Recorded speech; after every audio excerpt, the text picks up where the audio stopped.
खऱ्या अर्थाने मैदान झालं आणि आज आपल्या सर्वांचा तेजा आज एक नंबरचा मानकरी झालाय आणि मागच्या वर्षीला पण एक नंबरचा मानकरी होता आणि आज पण त्यांनी समीर भाईंचं नाव केलंय. समीर भाई आपल्या सोबत आहेत. समीर भाई पहिल्यांदा आपला हार्दिक अभिनंदन. काय सांगाल आज एक नंबरचा मानकरी आपला तेजा ठरलाय, काय सांगाल? जानोबा यात्रेनिमित्त जे सालाबाप्रमाणे दरवर्षी जे मैदान असतं आणि भव्यदिव्य मैदान असतं आणि चांदीच्या गदा असतात, 1 लाख रुपये बक्षीस असतं यात्रा कमिटीतर्फे. मागच्या वर्षी पण तेजाने 1 नंबर याच मैदानात केला होता. 2 चांदीच्या गदा पटकावलेल्या 1 लाख रुपये. त्या वर्षी तेजाने 1 नंबर करून 2 चांदीच्या गदा 1 लाख रुपये पटकावले. भैया कुठेतरी आज सेमीफायनल आणि गटाला गाडी अतिशय जबरदस्त स्पीडनं पळाली होती, त्यावेळेस असं वाटलं होतं का आज 1 नंबर करायला? गटाला जरा थोडे अंतर कमी झालेलं, पण सेमीला चांगल्या अंतरानं चांगल्या स्पीडनं गाडी पळाली आणि फायनलला पण गाडी चांगलीच पळाली. त्याच्याबरोबर कोण पळाला? त्याच्याबरोबर आमचा आर्मी होता, कमलेश लाट्याचा. कसं नियोजन झालं होतं आज ते? युवराज मोहिन त्यांचा आर्मी होता आणि सकाळी 7 वाजता अचानक पायरा ठरला. हा, मग त्यांनी पण एका शब्दात होय म्हटले. पायरा कॅन्सल व्हायचं एकच कारण आमच्या फौजीची आज सुट्टी संपली म्हणून पायरा कॅन्सल केलता की तू सुट्टीला आज जाणार आहे संध्याकाळी. म्हणून पायरा कॅन्सल केलता, पण आपल्या नीरच्या भैयाने आग्रह केल्यामुळे सकाळी 7 वाजता न धुता बैल आलोय भैया. आणि म्हणजे अचानक पायरा ठरला आणि 1 नंबरचा मानकरी म्हणजे सोने पे सोहागा झाले थोडक्यात. हा, सलग 2 वर्ष ते आनंद असतो ना. सलग 2 वर्ष एका मैदानात 1 नंबर करणं म्हणजे जोक नाही. आणि भैया ड्रायव्हर होते, ड्रायव्हर काय नाव त्यांचं? बालाजी ड्रायव्हर नेवरे.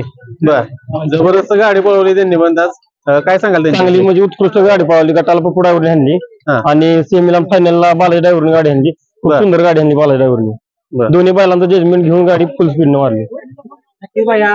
कसं काय आज फायनलला पण काय अपेक्षा वाटत होती? आता तेजाचं पळ बघून काय वाटत? फायनलला गाडी 5 नंबर तासावर आलेली. त्याच्या गाड्या चांगल्याच होत्या 2 आणि सगळ्या फायनल गाड्या चांगल्याच होत्या. टॉपचीच बैल होती सगळी आणि ती गाडी 5 नंबर तासावर आल्यानंतर मी मला पक्क म्हणजे बांधलं होतं की 1 नंबर 100% करणार. आणि भैया तेजाचं कुठंतरी एक वैशिष्ट्य आहे की गाडीवर गाडी असेल तर त्याच्या गाडी सोडत नाही.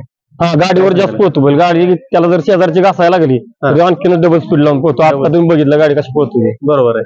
सेमीला म्हणजे आज झालेल्या सगळ्या पूर्ण मैदानामध्ये सगळ्यात जास्त अंतराने कुठली गाडी उठ असेल असं ती तेजाची उतरली. आणि सेमीला पण आपण बघितलं त्या पद्धतीनं ज्यावेळेस तेजाच्या अंगावर गाडी असते त्यावेळेस तो डबल टाकून पळतो. काय सांगाल भाई? आणि गाडी म्हणजे त्याच्याला जर चिकटून गाडी असली मग गाडी सोडत नाही बैल. किती पण जीवाचं रान करणार पण गाडी करणार.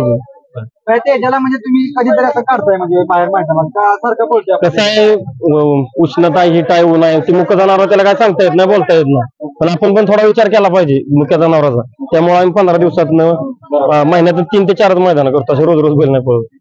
आपल्याला आता जाऊन आपला बिंदोडचा बेतन आपला मथुर. मथुर आणि तेजा आपल्या कधी पळताना पाहिजे पळू लवकरच चांगलं मैदान बघून. आता मथुर सध्या नियोजन कसं असणार आहे? कधी दिसणार मैदानात? मथुर आता 24 तारखेला दिसेल. आणि आपल्यासोबत दुसरे दादा नमस्कार. तुम्ही काय सांगाल आजचा आनंद कसं काय? तेजानं आज 1 नंबर केला, गेल्या वर्षी 1 नंबर केला, आज आनंद वेगळाच आहे. नक्कीच. सुट्टीला कसं काय वाटतं? सुट्टीला कशी पाहिली गाडी?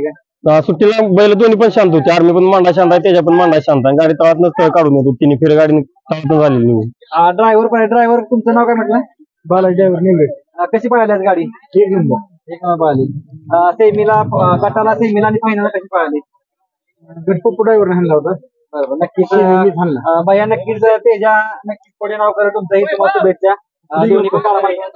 धन्यवाद. धन्यवाद.